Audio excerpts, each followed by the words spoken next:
Here you are back on Night Sounds, Barry and Joe with Mike and Chrisley. It's Crow and Gazelle. Woo! Did I say right? Is it Chrisley? I mean, it's actually Chrislyn. Chrislyn. But you know what? I'm totally open to rebirth and the idea of becoming.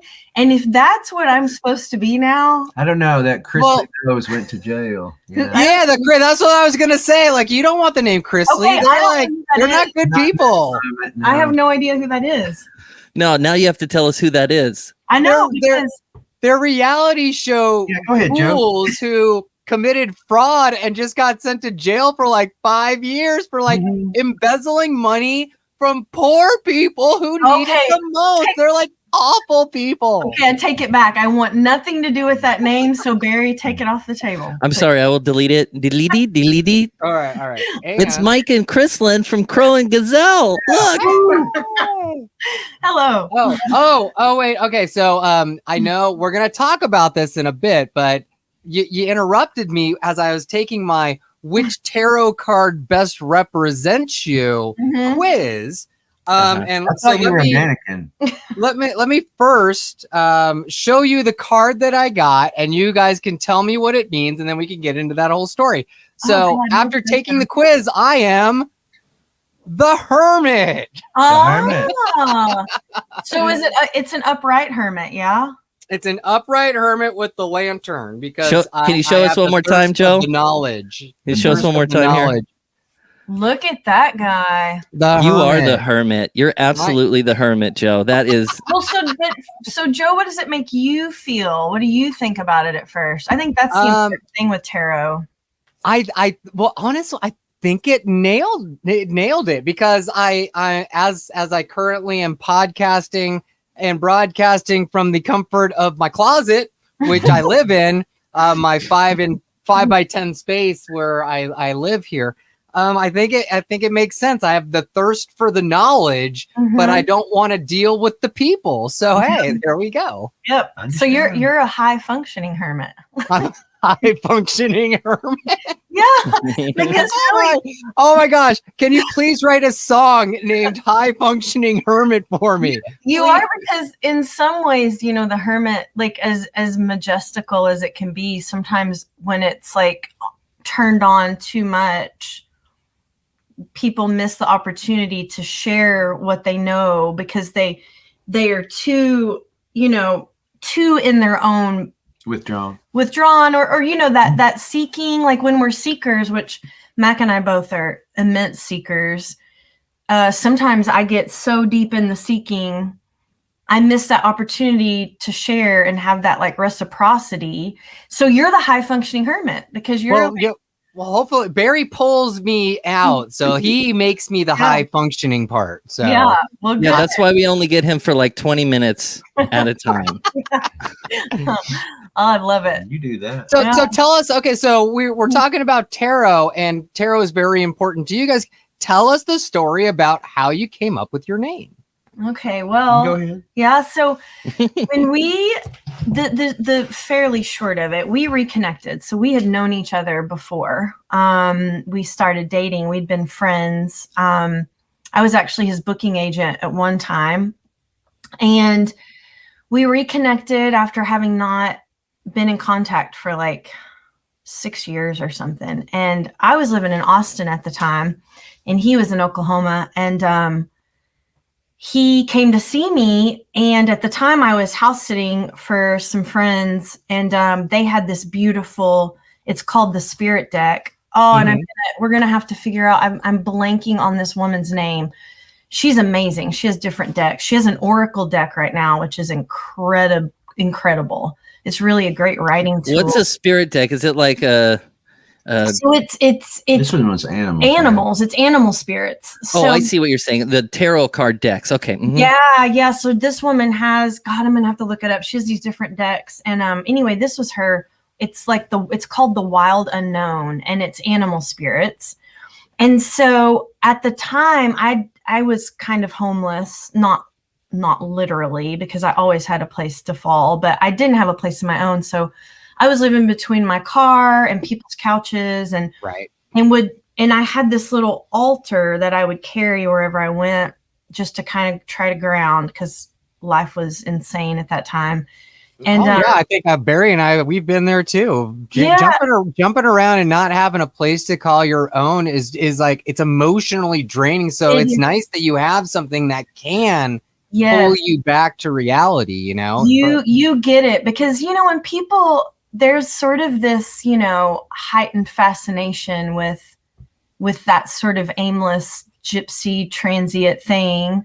But, you know, in the privileged world where we're not actually living without a house, but it's hard. It's really hard. And so it was a little old bandana that I had, and I had all these little pieces that meant something to me, and I would carry it around from place to place, and like 2 bags, and my dog. And wait, it was all the stuff in a bandana? You didn't have it at the end of a pole, just like strapped over your shoulder? Come on, that's what hobos do. It wasn't that far. It wasn't that far, man. It was just, I put it in my bag. Can of beans. Can of beans. Yeah. But he came, and we had this magical, it was only like 48 hours. We went and swam in Barton Springs. He could tell you about that later. That was illuminating. And so anyway, he was leaving, and we had always had this connection, and he left, and I was like, oh God, like, just like, oh no, like a piece that you got ripped away. Yeah. And you know, you don't know, like, I mean, I thought I knew, but you think, is this just going to be another horrid heartache? Is this going to be everything that I've always felt and known that it was? Like, is that opportunity going to be there, or is it going to wreck me? And so anyway, in the midst of all of that, I drew from this deck, and I was just like, okay, I'm going to draw one for myself and one for him.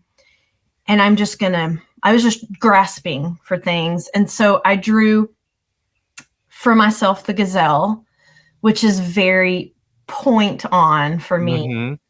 And I drew for him the crow, which actually he's written a ton of songs about crows. And I already knew that. And so I was like, oh, you know, so it just, in that way that tarot, it felt like it saw and heard. And so I placed those 2 cards on my altar, and I left them there. And so then they became part of the thing. And so I took it everywhere and began putting a lot of energy into that connection, and shared it with him. And then it just kind of went from there. We just kind of would be like, oh yeah, Crow and Gazelle. And yeah. Now, did the music come first or the name? Because Mac, you're like a award-holding producer, aren't you? Yeah, I guess so. Yeah. He's very modest too, so you're gonna have to pull some stuff out of him, Barry. Now, what was the question? What came first, the name or the music? I think the music first, don't you? Like we had those cards just laying around, and then I think when we just started thinking like maybe we'd have some sort of production company. Yeah, that's what it started out as. Oh, Crow and Gazelle would be a cool name for that. And then during COVID, during lockdown, I was trying to stay alive by doing Facebook live shows for tips. And she'd be singing in the hall, and I'd hear it, and I'm like, "Are you singing harmony?" and so that led to her coming in and jumping on with me, and us doing a couple songs, and then we started writing some songs together, because we spend all our time together, and we both like to write, and that just kept growing into, you know, a lot of what this album is about is a lot of my growth and her growth through. When we met, I was a mess, going through a divorce, and drugs, alcohol, all the above, and I realized that for me to grow, I had to set that down. And, you know, she helped me through that. And that was a huge growth for me. And my world became infinitely better, you know, with my old band, The Great Divide, and my relationships with them, and everything was very solid. And, you know, a lot of the writing is that introspection, that going in and trying to fix the thing inside of me that I know is messed up, and I've got to bring into the light. I think, you know, bringing stuff into the light's a big theme that runs through the album. Well, I think that's very poignant, because you gotta, one thing that I think I've realized just recently is that heartbreak and that heartache, it sticks with you, and you get to a point of like hopelessness almost. Mhm. And especially when it comes to addiction of any kind, you never think that there's going to be better. Like, oh, why should I quit? There's nothing better out there for me. You Mhm. gotta, but then when you get that little glimpse of there might be something on the other side of that hill if I work hard enough for it. Yeah. That's powerful. Yeah. And that's the thing that like pulls people over the finish line, I think. Yeah, and it makes you want to do the work. I think Mhm. that's the part, because it's and it's hard because for everybody there's a different motivator, right? And it I very much believe there's never like really this 100% right path that fits everyone, because we're all different. And so Right. you can't say, well, this is what worked for me exactly, so if you do this, Mhm, you'll be fine. you'll be just fine, because we all carry all of these different traumas. And but I do think something that is unifying and similar is doing the work to find out why you want to heal or why you want to change. And if everyone starts in that place, and then it always has to come back to finding love for yourself. Mhm. Yeah, for yourself. You gotta be okay with yourself. You gotta understand, like, Mhm. I've made some mistakes in the past. I've been bad to people. I've done some stupid stuff. But you know what? I'm still okay. I gotta forgive myself so I can forgive other people and move forward. And a lot of people don't understand that. Gotta love yourself. Yeah, That's hard to do. It It is is hard to hard. do, especially if you got those voices in your head, that are planted by other people, Mhm. and they exist in there. Hard to get them out of your head, But she's helped me that. She holds a mirror up to me, I'm hideous. But, Yeah, but that's the thing about our, just jumping right in. He cued something that we're continually, like, when you're in relationship with someone, whether it's a business partnership, especially in a romantic, you trigger each other constantly, and then it's like constantly, it's such an unfortunate thing, like growth. Mhm. It's never just like, oh, I'm here and I'm good and I'm better and now everything is fine, because you just It's keep, constant. Gotta keep going. Life it's doesn't stop. constant. And that luckily for both of us, what works for us as a couple and as artists, because ask anyone who's married or in a couple, being in a band together, like a lot of people would be like, don't do that, but It's either great or it's hell, yeah, but it works because we believe in it and each other so much. Like the songs we write, they may not be for everyone, but it's meant for everyone, because we are just trying to work through things and share it and are committed to that work, and that evolution kind of, because it's constant, I think. Mhm. Yeah. Yeah, my thing now is working, like being able to catch when I'm triggered, something triggers me, and then just sit with it and calmly and talk about it, or give it some time, and instead of used to, I'd get triggered and there's going to be 2 days of us in a bad mood, or because whatever I was doing. But that's the work now. Yeah. Uh-huh. Very relatable. Yeah. That work. That's my work now. It's like, okay, and be thankful when those triggers show up instead of annoyed. And it's like, okay. And every time, if I sit and stop and breathe, and I can get down to what is the actual problem of this, not just my reaction to it. Mm-hmm. That's been, I'd say, the thing I've had to work on most this year. Mm-hmm. Alcohol and drugs. Once I got over that, it's like, I don't want to go back to that. That's where that our Crow and Gazelle part, because I tend to be like, here's the thing, and I'm like annoyingly like almost straight to it. And it takes him, it's not that he does it, he misses it, but it just takes him longer with it. And it's like realizing that we process things differently, just like we write and make art a little bit differently. But yeah. I think I am lower than you. Yeah. Well, I am intrigued by your philosophy, and I would love to subscribe to your newsletter. Oh, yeah. So, Barry, I'm sorry, Barry, you had a question. No, I was just going to ask you about the 13 songs that you put together. You're releasing a record coming out in late April, and I see tour dates on the website. Have you been outside with this record yet and in front of people? Yeah, we have. You know, I play in a band called The Great Divide, and that's one thing. Oh, what a great name! Yeah, that was I was in that band from 1992 until 2002, and then I left for 10 years, and I went and just did solo stuff under my name, Mike McClure. And so, you know, we've been gradually introducing this at my solo shows, you know, and now we've been booking as the Mike McClure Duo in some places that know me and don't know the name Crow and Gazelle. Well, sure, yeah. You know, we can't really put it on a marquee and expect people to show up yet, you know, but we're infiltrating. You know?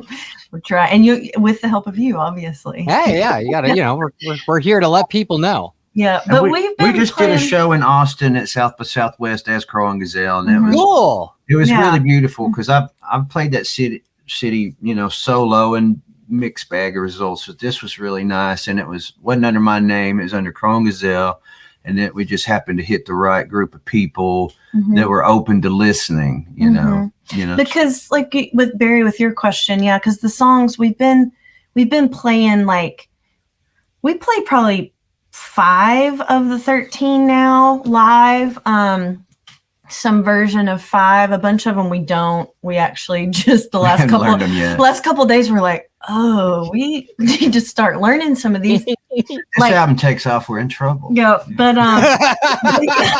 we got a 5 song set. That's it, guys. That's what it. we hope. What Here's we some hope. covers. Yeah, but but you know, it's what we are playing, I can say with all, like, oh God, the utmost gratitude. It's so received when we play them for people that come to Mike McClure shows, or which some of these songs we've been playing for about a year. Because of course we recorded the album a year ago, February 23. So it's been like really incredibly received, because, you know, I mean, it may not be for everyone, but the people who are, I think, open to be moved, or maybe even if they're not open to being moved, they're somehow in a space, a head space and a heart space where when we go into these songs, they are moved. And so,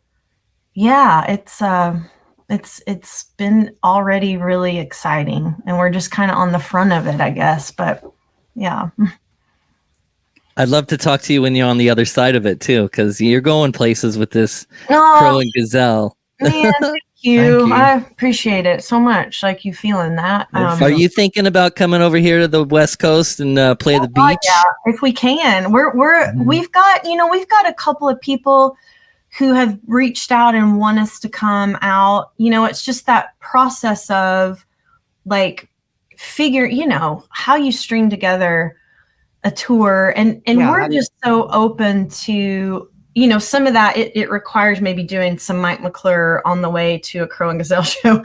So but where are y'all actually? Where are the two of you located?